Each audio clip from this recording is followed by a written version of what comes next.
Hello, it's some dust or something. Today I wanted to make a video about the Albertaceratops in Path of Titans, and to help me demonstrate for you today why I think Albertaceratops is a fantastic dinosaur, I have Brutus. Brutus here is rocking a really cool racer skin. Ignore all the scarring and stuff, just a testament to how rough and tumble this dino is.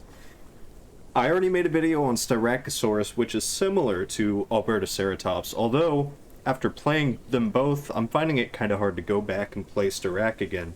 I really like this thing. I think Albertaceratops is capable of punching up quite a bit, given that it is a mid-tier.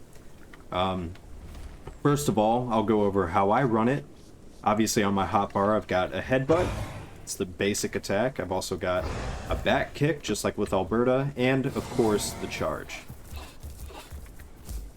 Now, you have a lot of options, though, especially on the head. In fact, it was a little daunting when I first started growing this thing. I had no idea how to run it. I choose the headbutt because it doesn't use stamina, and it does get the job done. Your damage output's actually really good. You can get a lot of headbutts off really quickly. It's only a 1-second delay, so not bad at all. However, you do have the option of head slam, which does more damage. It still has a really short cooldown. The problem is it does use stamina, and if you're going to charge a lot, you're going to want to conserve that stamina. Totally feasible, though. And then the last one is bite, which causes bleed. Although if you're going to play a ceratopsid that causes bleed, I would just stick with Styracosaurus. Your bleed damage on Albertaceratops here is not going to be as good as Styrac, and it does do less damage than your headbutt. On the front limb, just like with Styrac, you do have the option to use a stomp attack, which again would mean basically face tanking something. I don't use the stomp mostly because it's really easy to see coming. It does use stamina, just not for me. So instead I run the balanced, which does increase your turning radius. You've also got, as I went over, the back kick and the charge. Now you might be wondering why you would use this, because obviously the trike is the big bruiser of the three and Styrac is the speedy one. Well, this is a really nice middle ground. Not only are you kind of bulky, like you can take some stuff that the Styrac would not want to take, you have stamina for days. You outstand both of them, especially the trike. I mean, you can just run and run and run. It's not the fastest run ever, but you do have that charge again, which is substantially faster and still doesn't drain that much stamina. On a side note, that charge does insane damage. Yesterday was one of the proudest moments I've had playing this game. I won a 1v2 against a Spinosaurus, adult Spinosaurus, and a conch, playing as this guy right here. And I think I won that because its attacks do more damage than the conch's gonna want to take, and I can outstam that Spinosaurus for days and just wait for the right openings to hit it with that charge attack. So, with all that said, let's talk about matchups real quick.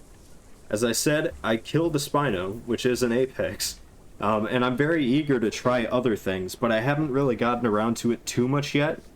I feel pretty confident fighting things like Trikes, honestly. I think if you're careful, you conserve that stamina and you stay out of trouble, you could totally take on Apexes. I would say watch out for... I mean, obviously, you're going to want to be more careful around things like Stego, maybe even Allo and Suko.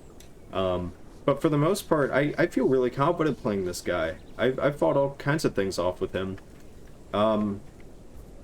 What else do you have to run in abilities? You have Herbivore, Forager, and Fat Reserves for your different metabolisms.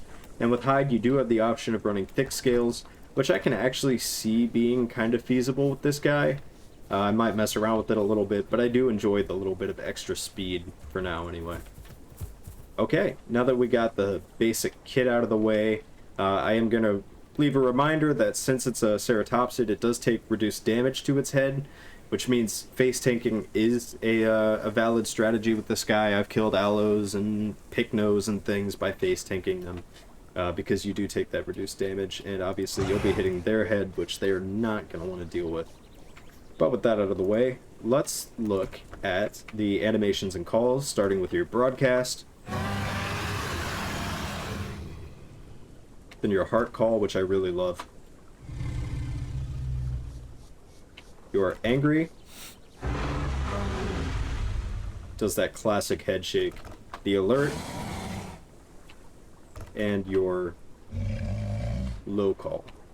You've also got the shake it off. I think every dinosaur has this. You've got a stretch.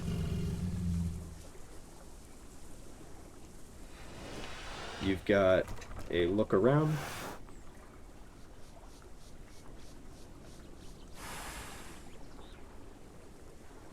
And lastly, this cool one where he paws at the ground. I think that's so sick.